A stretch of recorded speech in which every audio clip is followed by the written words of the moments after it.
Hi welcome back to Excel skill corner. നമ്മളിന്ന് ഇവിടെ discuss ചെയ്യാൻ പോകുന്നത് പുതിയ ഫോർമുലയാണ്, how to use rank and choose formula. നമുക്ക് പലപ്പോഴും ഒരു ഡാറ്റ തന്നിട്ട് അതിൻ്റെ റാങ്ക് പൊസിഷൻ അറിയാൻ വേണ്ടിയും അതേപോലെ അതിന് കൊടുക്കേണ്ട സ്റ്റാറ്റസ് അറിയാൻ വേണ്ടി നമ്മൾ ഉപയോഗിക്കേണ്ട ഒരു ഫോർമുലയാണ്. ഇതിപ്പോൾ നമ്മളൊരു ചെറിയ ഡാറ്റ ഇവിടെ എടുത്തിട്ടുണ്ട്, സ്റ്റുഡൻസിൻ്റെയാണ്. കാരണം ഇപ്പോൾ ഒരു 6 സ്റ്റുഡൻസിൻ്റെ ഡാറ്റയുണ്ട്: ബിജു, രഞ്ജിത്ത്, നോബിൾ, ശിവകുമാർ, ഇന്ദീപ്, ബിനീഷ്, വിപിൻ വന്നത്. അതുപോലെ ഇവരുടെ മാർക്കും ഔട്ട് ഓഫ് 600 കൊടുത്തിട്ടുള്ള മാർക്സും ഉണ്ട്. എനിക്ക് ഇവിടെ ഇവരുടെ റാങ്ക് ഉപയോഗിക്കണമെങ്കിൽ അതിൻ്റെ ഫോർമുല ക്ലിക്ക് ചെയ്യണമെങ്കിൽ ഇപ്പോൾ ആരാണ് ഏറ്റവും കൂടുതൽ മാർക്ക് മേടിച്ചിട്ടുള്ളത് അറിയാൻ വേണ്ടി, അല്ലെങ്കിൽ അതിൻ്റെ റാങ്ക് വൈസ് കിട്ടാൻ വേണ്ടി ഒരു ഫോർമുലയാണ് റാങ്ക്.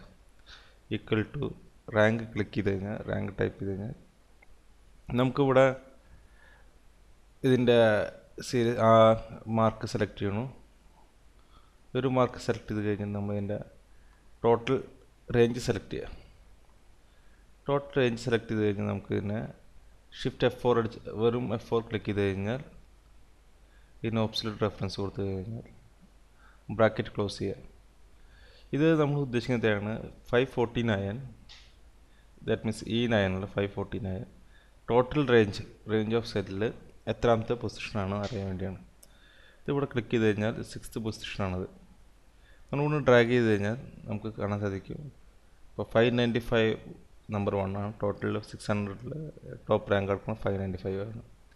അതേപോലെ 590 ആണ് സെക്കൻഡ് റാങ്ക്. തേർഡ് റാങ്ക് എടുക്കുന്നത് 584 ആണ്. നമുക്ക് പലപ്പോഴും ഈ ഡാറ്റകൾ ഉപയോഗിക്കേണ്ടി വരാറുണ്ട്. ഏറ്റവും കൂടുതൽ വോളിയം ഓഫ് സെയിൽസിൽ ഏത് പ്രൊഡക്റ്റിനാണ് കൂടുതൽ സെയിൽസ് വരുന്നത് അറിയാൻ വേണ്ടി നമുക്കിത് ഉപയോഗിക്കാം. അതേപോലെ തന്നെ അടുത്തൊരു ഓപ്ഷൻ പറഞ്ഞാൽ സ്റ്റാറ്റസ് കൊടുക്കുക. നമ്മൾ പ്രോഗ്രസ് റിപ്പോർട്ടിൽ കാണാം ചിലപ്പോൾ good, excellent, very good, satisfactory. That means rank wise നമുക്ക് എങ്ങനെ ഇതിന് സ്റ്റാറ്റസ് കൊടുക്കാം. അതിന് നമുക്കൊരു ചൂസ് ഫോർമുല ഉണ്ട്. നമുക്കൊരു പ്രത്യേക ഡാറ്റ എടുത്തിട്ട് അതിന് റാങ്ക് വൈസിൽ അതിന് ഏതൊക്കെയാണ് കൊടുക്കേണ്ടത് അറിയാൻ വേണ്ടി, ദാറ്റ് മീൻസ് ഒരു ബൾക്ക് ഓഫ് ഡാറ്റ നമുക്ക് ഏത് ഡാറ്റ ആണ് ഇതിന് കറസ്പോണ്ടിങ് വരുന്നത് അറിയാൻ വേണ്ടി അതിന് നമ്മളൊരു ഉപയോഗിക്കുന്ന ഫോർമുല ചൂസ് ഫോർമുല ഉപയോഗിച്ചിട്ട് ബ്രാക്കറ്റ് ഓപ്പൺ ചെയ്യുക. ഇതിൽ ഇൻഡെക്സ് നമ്പർ നമ്മൾ ക്ലിക്ക് ചെയ്യുക. അതുപോലെ നമുക്ക് വേണ്ടത് ഞാൻ ഇപ്പോൾ ഏതൊക്കെയാണ് ഇതിൽ റിമാർക്സ് വരേണ്ടത് അറിയാൻ വേണ്ടി നമ്മളിവിടെ എക്സലൻറ്റ് ക്ലിക്ക് ചെയ്തു. എക്സലൻറ്റ് ഓപ്ഷൻ ക്ലിക്ക് ചെയ്തിട്ട് F4 ടൈപ്പ് ചെയ്യുക. വീണ്ടും കോമ ടൈപ്പ് ചെയ്യുക. Very good, excellent, comma. നമ്മൾ ഓരോ ഓപ്ഷൻ സെലക്ട് ചെയ്യണം, ഏതൊക്കെയാണ് ഇതിൻ്റെ ഓർഡർ വൈസ് വരാൻ വേണ്ടിയാണ്. ഇപ്പോൾ റാങ്ക് വൈസിൽ വരും.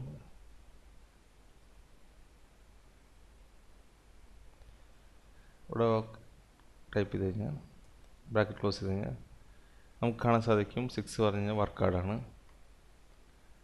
അതുപോലെ തന്നെ ഇതിപ്പോൾ നമ്പർ 1, ദാറ്റ് മീൻസ് എക്സലൻ്റ് ആണ്, ഔട്ട്സ്റ്റാൻഡിങ് പെർഫോമൻസ് ആണ്. നമുക്കിങ്ങനെ വളരെ ക്വിക്കായിട്ട് തന്നെ നമുക്ക് ഇതിൻ്റെ ഒരു സ്റ്റാറ്റസ് ഇടാൻ പറ്റും. അത് എക്സലിലൊരു വളരെ ഇമ്പോർട്ടൻ്റ് ആയിട്ടുള്ളൊരു ഫംഗ്ഷനാണ്. നമുക്ക് പല സമയങ്ങളിൽ നമുക്കൊരു പ്രത്യേക ഡാറ്റയെ ചൂസ് ചെയ്യാൻ ഉപയോഗിക്കാം ഈ ഫോർമുല. ഇതിപ്പോൾ നിങ്ങൾക്ക് കാണാൻ സാധിക്കും നമുക്ക് വളരെ 2 മിനിറ്റ് കൊണ്ട് നമ്മൾ റാങ്ക് ഇട്ടു, അത് കഴിഞ്ഞ് അതിന് സ്റ്റാറ്റസ് ഇട്ടു. ഇങ്ങനെ ബൾക്ക് ഓഫ് ഡാറ്റയിലൊക്കെ നമ്മൾ ഇതുപോലെ ചെയ്യുമ്പോൾ നമുക്ക് ഒരുപാട് ടൈം സേവ് ചെയ്യാൻ സാധിക്കും. സോ ഇത് പ്രാക്ടീസ് ചെയ്യുക. ഇത് വളരെ ഇമ്പോർട്ടൻ്റ് ആയിട്ടുള്ളൊരു ടോപ്പിക്കാണ്. ഇതിൽ എസ്പെഷ്യലി ശ്രദ്ധിക്കേണ്ടത് നമ്മൾ ഈ ഒബ്സല്യൂട്ട് റെഫറൻസും റിലേറ്റീവ് റെഫറൻസും തമ്മിലാണ്. ഇവിടെ നമ്മൾ ഇപ്പോൾ നിങ്ങൾക്ക് കാണാൻ സാധിക്കും ഇപ്പോൾ ഫോർമുല ബോക്സിൽ റാങ്കിൽ ഈ 9 എന്ന് പറഞ്ഞ റിലേറ്റീവ് റെഫറൻസ് ആണ്. ദാറ്റ് മീൻസ് ഓരോ റോ താഴത്തേക്ക് വരുന്തോറും അതിന് ചേഞ്ചസ് വന്നുകൊണ്ടിരിക്കും. പക്ഷേ നമ്മളിവിടെ ബ്ലോക്ക് ചെയ്യുമ്പോൾ, ദാറ്റ് മീൻസ് ലോക്ക് ഇട്ട് കഴിഞ്ഞാൽ ഡോളർ സൈൻ വന്നു കഴിഞ്ഞാൽ ആ റേഞ്ചിന് യാതൊരു വ്യത്യാസം ഉണ്ടാവില്ല. അപ്പോൾ ഫോർമുല നമ്മൾ എപ്പോഴും ഇടുമ്പോൾ ശ്രദ്ധിക്കണം. കാരണം വെച്ചാൽ റേഞ്ചസ് മാറാതിരിക്കാൻ വേണ്ടി, ദാറ്റ് നമ്മൾ സെലക്ട് ചെയ്ത റേഞ്ചസ് ഇപ്പോൾ നിങ്ങൾക്ക് ഇവിടെ കാണാൻ ചൂസിൽ I മുതൽ I15 വരെ റേഞ്ചസ് ചേഞ്ച് ചെയ്യാണ്ടിരിക്കാൻ വേണ്ടിയാണ് ഡോളർ സൈൻ ഇട്ട് നമ്മൾ